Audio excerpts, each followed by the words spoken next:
No dia 22 de julho de 2011, a Noruega, um dos países mais pacíficos do mundo, foi alvo de um dos massacres mais brutais da história recente. Um atentado que começou com a explosão devastadora no centro de Oslo e culminou em um banho de sangue na ilha de Utøya. Mas o que motivou esse ataque? Quem foi o responsável? E como tudo aconteceu? Hoje vamos mergulhar nos detalhes desse dia aterrorizante e entender o impacto desse crime no mundo.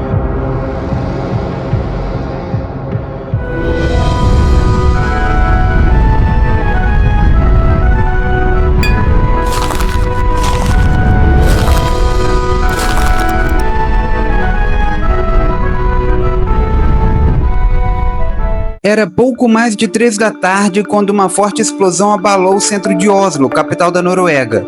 Um carro-bomba foi detonado em frente ao prédio do governo norueguês, deixando 8 mortos e dezenas de feridos. A explosão destruiu parte da estrutura do edifício e espalhou o caos pelas ruas. No início, muitos acreditaram que se tratava de um atentado terrorista internacional, algo relacionado a grupos extremistas. Mas a verdade é que ninguém imaginava o que ainda estava por vir. Esse era apenas o primeiro passo de um terrível massacre que estava prestes a acontecer.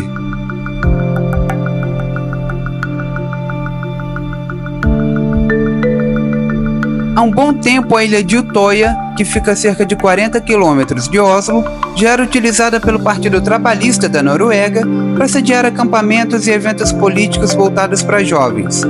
A cada ano, centenas de adolescentes participavam desses encontros, debatendo questões sociais e políticas, além de realizar atividades recreativas e educativas. A tranquilidade e o ambiente isolado de Utøya faziam dela um local ideal para essas reuniões no verão, até que a tragédia de 2011 transformou sua história para sempre. Enquanto as autoridades tentavam entender o que havia acontecido em Oslo, um homem vestido como policial chegou ao local afirmando que estava ali para garantir a segurança após o atentado na capital. Esse homem era Anders Behring Breivik. Assim que Breivik se viu na presença de inúmeros jovens desarmados, ele sacou uma arma e começou a disparar indiscriminadamente. O ataque durou pouco mais de 1 hora e foi um verdadeiro horror. Os adolescentes tentavam se esconder entre as árvores, atrás de pedras e até se jogavam na água gelada na esperança de escapar. Mas Breivik não demonstrou piedade em momento algum. Muito pelo contrário, a todo momento ele demonstrou frieza e tranquilidade diante daquilo que estava fazendo. Zero desespero. O massacre só terminou quando a polícia finalmente chegou à ilha e prendeu o atirador sem que ele oferecesse resistência. Não era sua intenção tirar a própria vida após cometer tal ato, como se vê em alguns casos de massacre.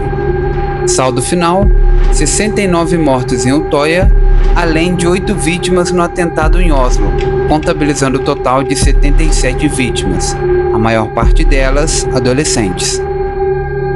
Mas por que alguém cometeria um ato tão brutal? Bom, Anders Breivik era um extremista de extrema direita contrário à imigração, ao multiculturalismo e à política progressista do Partido Trabalhista norueguês.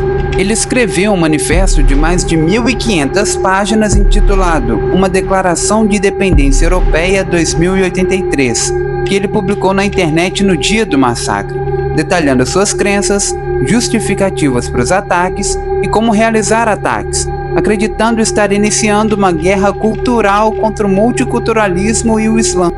Um fato bastante curioso sobre esse manifesto é que ele chega a citar o Brasil algumas vezes, criticando a miscigenação do povo brasileiro e colocando esse fator como causa dos problemas sociais, econômicos e políticos que temos em nosso país. Ele também advertiu para os cuidados ao fabricar uma bomba, traçando um paralelo com o episódio do Césio 137 em Goiânia, além de citar a Proclamação da República de 1889. Em 2012, Breivik foi julgado e condenado a 21 anos de prisão, a pena máxima na Noruega. Mas não se espante, porque essa pena pode ser renovada indefinidamente caso ele ainda seja considerado uma ameaça à sociedade.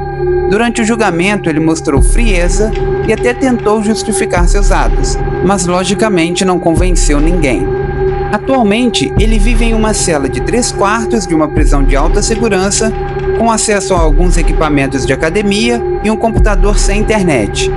Em 2015, Breivik teve a audácia de processar o Estado norueguês por violação dos direitos humanos, por não ter contato com os outros detentos. Mais tarde, entrou na audiência em tribunal com uma saudação nazi. O Tribunal Distrital de Oslo decidiu que a sua prisão violava o artigo 3º da Convenção Europeia dos Direitos Humanos, que proíbe tratamentos desumanos ou degradantes, mas a decisão acabaria por ser alvo de recurso do governo e revogada por outro tribunal. Em 2018, o recurso então apresentado por Breivik foi rejeitado pelo Tribunal Europeu dos Direitos Humanos. Ainda em 2015, ele foi aceito na Universidade de Oslo para estudar ciências políticas, mas com uma série de restrições, como por exemplo, o ensino ser remoto, sem acesso à internet e apenas um funcionário do presídio levando as apostilas para ele, além de ele ser proibido de ter contato com outros estudantes, dentre outras restrições. O reitor da universidade na época, Ole Petter Ottersen, explicou que a decisão de permitir que ingressasse na faculdade foi baseada em princípios da própria universidade, porque pela lei do país, detentos têm direito a cursar o nível superior. Aparentemente, boa parte dos alunos também entendeu como cabível a admissão de Breivik, desde que fossem seguidas as regras. O ataque de Utøya chocou o mundo e deixou marcas profundas na Noruega.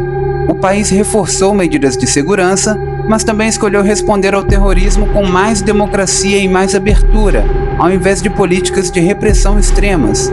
Até hoje, o massacre é lembrado como um dos eventos mais trágicos da história do país.